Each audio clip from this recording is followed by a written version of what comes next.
Hello students, I am Ramanan. இந்த வீடியோவில் class 12 exercise 6.1ல sum number 12 பார்க்க போகிறோம்.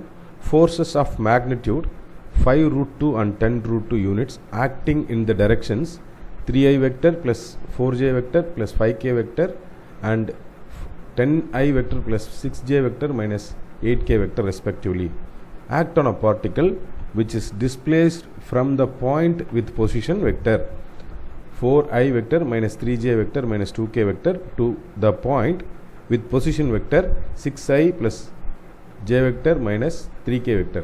Find the work done by the forces. இந்த sum solve பண்றதுக்கு நம்ம definition 6.2ல கொடுத்திருக்கிற work done by the force on the particle is W is equal to F vector dot D vector னு கண்டுபிடிக்க போறோம். இதுல பாத்தீங்கன்னா ஃபோர்ஸுக்கே 4 இன்ஃபர்மேஷன் கொடுத்துருக்காங்க. இது வந்து 5 ரூட் 2 இந்த ஃபோர்ஸ் 1க்கு ஃபர்ஸ்ட் ஃபோர்ஸ் இது F1. அடுத்ததாக 10 ரூட் 2 இது வந்து ஃபோர்ஸ் 2. இங்கே 2 பொசிஷன் வெக்டர்ஸ் கொடுத்துருக்காங்க PV1 and PV2. Okay, position வெக்டர்ஸை யூஸ் பண்ணி நம்ம என்ன கண்டுபிடிச்சிடலாம், டிஸ்பிளேஸ்மெண்ட்டை கண்டுபிடிச்சிடலாம். ஃபோர்ஸ் வந்து 2 ஃபோர்ஸ் இருக்கிறதுனால கம்ப்ளீட்டாக நமக்கு என்ன வேணும்னா ஒரு ஃபோர்ஸ் தனியாக வேணும். நமக்கு ரிசல்டன்ட் ஃபோர்ஸ்னு சொல்லிட்டு 2 ஃபோர்ஸையும் மேக்னிடியூடால் மல்டிப்ளை பண்ணி ஒரு சிங்கிள் ஃபோர்ஸாக எடுக்கணும். அதாவது எஃப் நமக்கு சிங்கிள் வேல்யூவாக வேணும், எஃப் வெக்டரோட வேல்யூ சிங்கிள் வேல்யூவாக வேணும். அதே போல் டி வெக்டர் வந்து பொசிஷன் வெக்டர்ஸை நம்ம டிஃப்ரென்ஸ் கண்டுபிடிச்சோம்னா நமக்கு கிடைச்சிடும். ஸோ இப்போ இத்தனை ப்ராசஸ் இருந்து தான் நம்ம கடைசி நம்ம ஒர்க் டன் நம்ம என்னன்னு கண்டுபிடிக்கலாம். ஓகே, ஸோ இப்போ கொடுத்துருக்கிற ஃபோர்ஸ் 1 நம்ம எழுதுவோம். Force 1 is equal to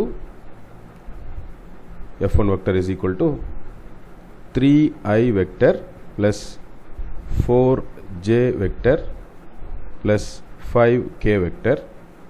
okay, இப்போ இதுக்கு மாடுலஸ் வேல்யூ கண்டுபிடிக்கணும்.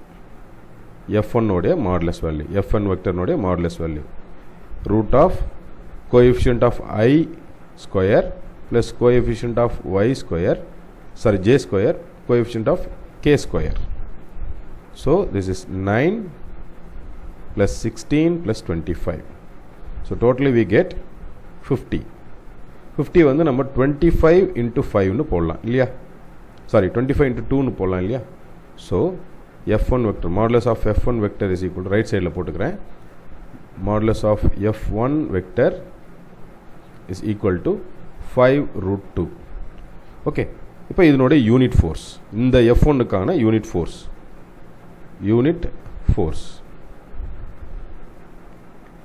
F1 கேப் நான் இன்ட்ரோடக்ஷன் வீடியோவில் சொல்லியிருக்கேன். F1 vector divided by modulus of F1 vector. Okay, இப்போ நமக்கு F1 நமக்கு நல்லா தெரியும். இதில் நம்ம F1 மட்டும் இங்கே கொடுக்கல, யூனிட் வெக்டரில் என்ன கொடுத்துருக்காங்க, மேக்னிடியூடும் சேர்த்து கொடுத்துருக்காங்க. ஸோ நம்ம அடுத்த ஸ்டெப்லேயே என்ன பண்ணணும்னா we have to multiply with unit vector with the magnitude. Okay, so 5 root 2 into இந்த வெக்டர் தானே F1 நம்ம வச்சுருக்கோம், 3i vector plus 4j vector plus 5k vector divided by 5 root 2 நம்ம இங்கே கண்டுபிடிச்சிருக்கோம் பாருங்கள், மாடுலஸ் ஆஃப் F1 வெக்டர். அப்போ இது ரெண்டும் கேன்சல் ஆகிடுமா. ஃபைனலாக ஃபர்ஸ்ட் ஃபோர்ஸ் நமக்கு என்ன கிடைக்கும், first force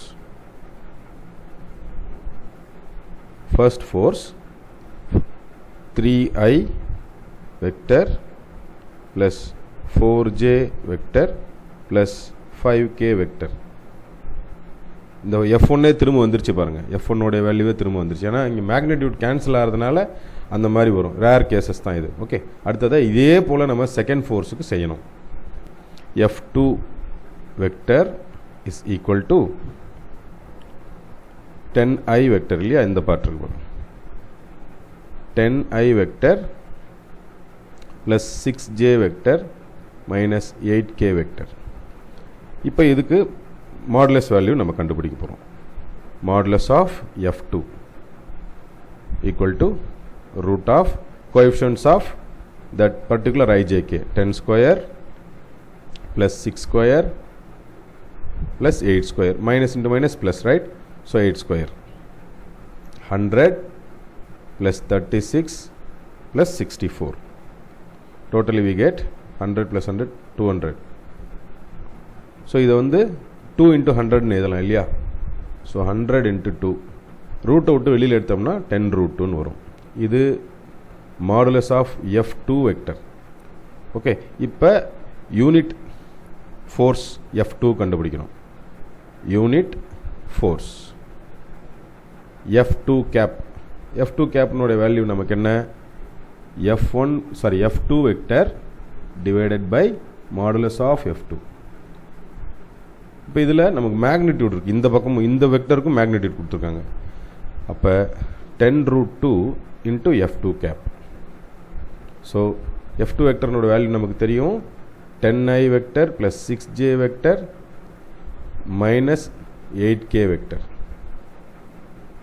divided by 10 root 2. மீண்டும் ஒரு முறை சொல்கிறேன் உங்களுக்கு, ஃபஸ்ட்டு ஃபோர்ஸ் நம்ம இதே போல் கண்டுபிடிச்சிருக்கோம். ஃபஸ்ட்டு ஃபோர்ஸ்னுடைய ஃபைனல் வேல்யூ கண்டுபிடிச்சிருக்கோம். இதே மாதிரி யூஸ் பண்ணி செகண்ட் ஃபோர்ஸ்னுடைய ஃபைனல் வேல்யூ கண்டுபிடிச்சிருக்கோம். ரெண்டுத்தையும் சேர்த்து ஆட் பண்ணி நமக்கு ஒரு ஃபைனல் ரிசல்டன்ட் ஃபோர்ஸ் வேணும். ஓகே, அப்போ சப்ஸ்டியூஷன் F1 ப்ளஸ் F2 இல்லையா? அப்போ ஃபஸ்ட் ஃபோர்ஸ் இது F1 F2னா திரும்ப அங்கே ஸ்டார்டிங்லேருந்து போட்டுற போகிறீங்க. Now resultant force F vector is equal to first force plus second force. Okay, இப்போ நம்ம என்ன செய்ய போகிறோம்னா, ஃபர்ஸ்ட் ஃபோர்ஸ் நம்ம என்ன கண்டுபிடிச்சி வச்சுருக்கோம், சேம் தான், நமக்கு அதே தான் வந்தது. 3i vector plus 4j vector plus 5k vector. அதே போல் இங்கே செகண்ட் ஃபோர்ஸ் வந்து நமக்கு 10i vector plus 6j vector minus 8k vector. இப்போ லைக் வெக்டர்ஸ்லாம் நம்ம ஆட் பண்ணிக்கலாம்.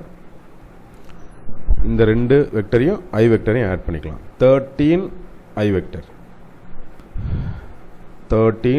Vector plus 10j vector minus 3k vector. ஃபார்முலாவுக்கு தேவையான ஒரு வேல்யூ கிடச்சிருச்சு. இப்போ அடுத்ததாக நமக்கு வந்து டியோட வேல்யூ வேணும், டிஸ்பிளேஸ்மெண்ட். அந்த டிஸ்பிளேஸ்மெண்ட்டுக்கு தேவையான ரெண்டு பொசிஷன் வெக்டர்ஸ் கொடுத்துருக்காங்க.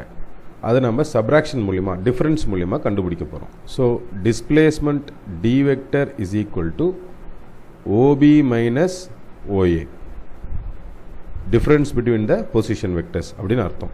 ஓபிங்கிறது என்ன? செகண்டரியாக கொடுத்துருக்குற இதுதான் டிஸ்பிளேஸ்மெண்ட். இங்கேருந்து தான், அதாவது இங்கேருந்து தான் அங்கே போயிருக்கு. அப்போ ஃபஸ்ட்டு இதிலேருந்து தான் நம்ம சப்ராக்ட் பண்ணணும். So 6i vector plus j vector minus 3k vector minus 4i vector minus 3j vector minus 2k vector. Okay, subtraction 6 minus 4 2 இல்லையா? 2i vector plus 4j vector minus k vector. So ஃபைனலாக நமக்கு டியோட வேல்யூவும் கிடச்சிருச்சு. we know the formula for work done. W is equal to F vector dot D vector. F vector value 13i vector plus 10j vector minus 3k vector into dot 2i vector plus 4j vector minus k vector.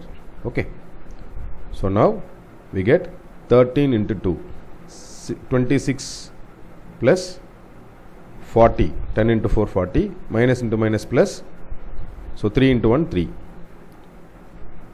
Totally we get work done W is equal to 69 units. This is the final answer. Okay, ரொம்ப நிதானமாக செய்ய வேண்டியிருக்கும். இது ஒரு 3 mark அல்லது 5 மார்க்கில் கேட்கலாம். நான் நடத்தின இந்த சம் உங்களுக்கு ரொம்ப ஈஸியாக புரிஞ்சிருக்கும்னு நினைக்கிறேன் ஸ்டூடெண்ட்ஸ். தேங்க்யூ.